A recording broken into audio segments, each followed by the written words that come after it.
I'm from Amsterdam, that's where I live, and I was really surprised to play with these guys. It's like, you know, I don't know the Hungarian language, but it's through music we communicate, and it was right from the first moment that we started. You know, when we started off, that it clicked just right away. It was like, you know, music is the language, and yeah, it was fantastic. I knew Ian Siegel already for quite some time, and he introduced me a few years ago to Peter, who was the manager of the band, and Peter asked me to join the Braindogs, and I'm a big fan of Tom Waits for like 20 years or something, so it was like, yes, I want to do this. It's fantastic. I'm replacing Tibor, and I learned that Tibor is one of the, he's a great guitar player, and it's really tough to, you know, fill his giant shoes. But I learned that he wanted to stop with this project, and I felt really honored to get the possibility to be the guitar player of the Braindogs. It's so much fun to play with these guys because everyone, you know all the material of Tom Waits, and it's just fantastic to come together and just play those songs as if we were together for years. So that's really nice. And the preparations are that we, through email, we had a conversation about, okay, what we're going to do on this tour, and we decided to do some new songs, some older songs, you know, that Tom Waits did. And we study it, and then we just take off. We rehearse at sound checks, and because everyone is, the whole band is, all those guys are such a great musicians. They all know the stuff, and it just takes off, and it just happens. It's really great, yeah. It's 50% danger and 50% pleasure. It feels like a warm bath, but at the same time it's like, you know, staying on the edge, you know, walking on the rope. Like, okay, is this going? And that's what I like about, you know, about music in general. If it's not too comfortable, you have to work a little bit. You have to, and of course, listen to each other. That's what I like about, you know, especially with these guys. Just listen to each other, feel each other. Yeah, there are some songs that have really, how do you say that? They have hooks that has to be played to make it the song that it is, but it gives a lot of room to improvise. So there's a lot of space for improvisation, and that's fantastic. It's I like it, you know, about this music, and especially about this band, because there are a lot of tribute bands, and they just copy the music, you know, one-on-one. But I would not like that. You know, that wouldn't be me.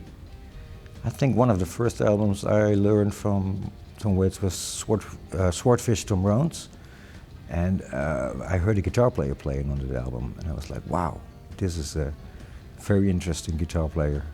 And then I learned it was Mark Ribot, and later on I learned that a lot of that Mark Ribot has his own band as well, and his own trio, and it was really fascinating. And then I learned all the other albums of Tom Waits.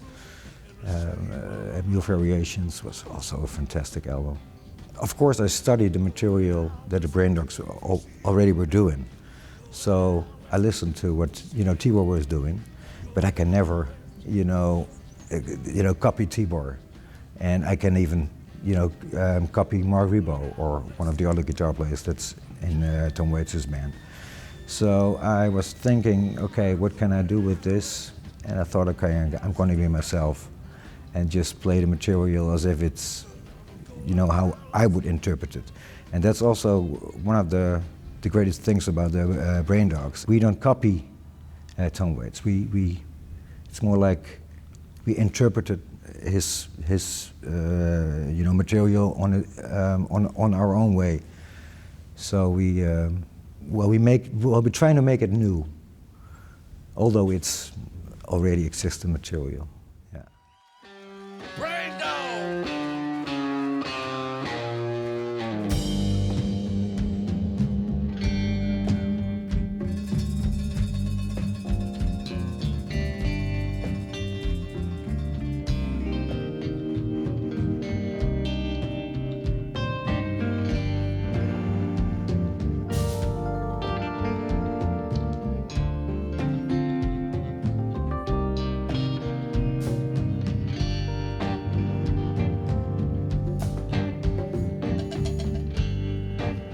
Buckshot eyes and a purple heart, I rode down the National Stroll with a big fat paycheck strapped to my rucksack and a short-sleeve wristwatch underneath my sleeve, and a Hong Kong drizzle on Cuban heels. I rode down the gutter to the blood bank, and I'd left all my papers on the Ticonderoga. I was in bad need of a shave, and I slopped on the corner on Cold Chow Main, and I shot billiards with a midget till the rain stopped. I bought a new shirt with horses on the front, some gum and a lighter and a knife, and a new deck of cards with girls on the back, and I sat down and I wrote a letter to my wife. I said, you know I love you, babe.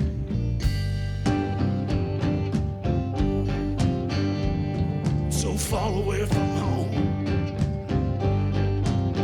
I'm so far away from home, and I miss my babies. I can't make it by myself. I love you so, yeah.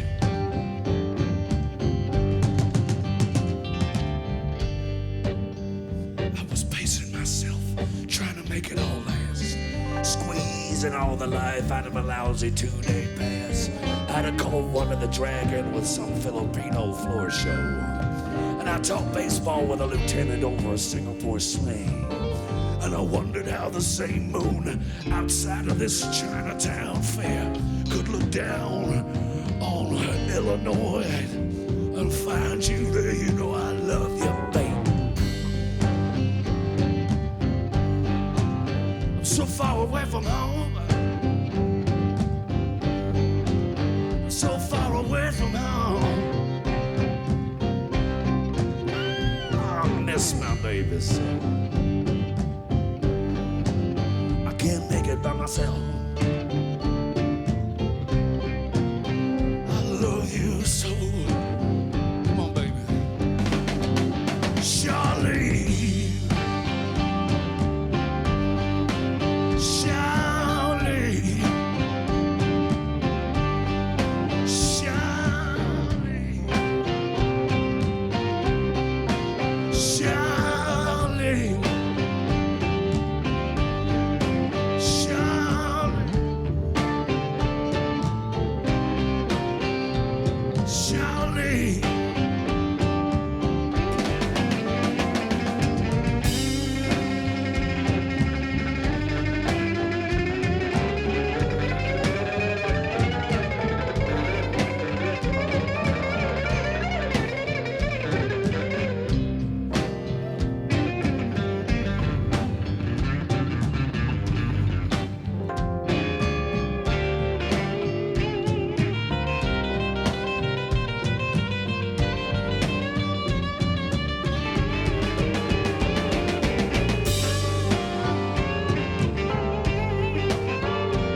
buckshot eyes and a purple heart. I rode down the National Stroll with a big fat paycheck strapped to my hip sack and a short sleeve wristwatch underneath my sleeve and a Hong Kong drizzle on Cuban heels.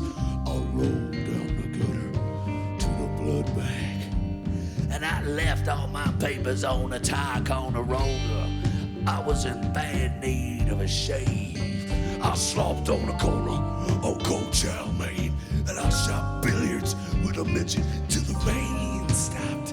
I bought a new shirt with horses on the front, some gum and a lighter and a knife and a new deck of cards with girls on the back, and I sat down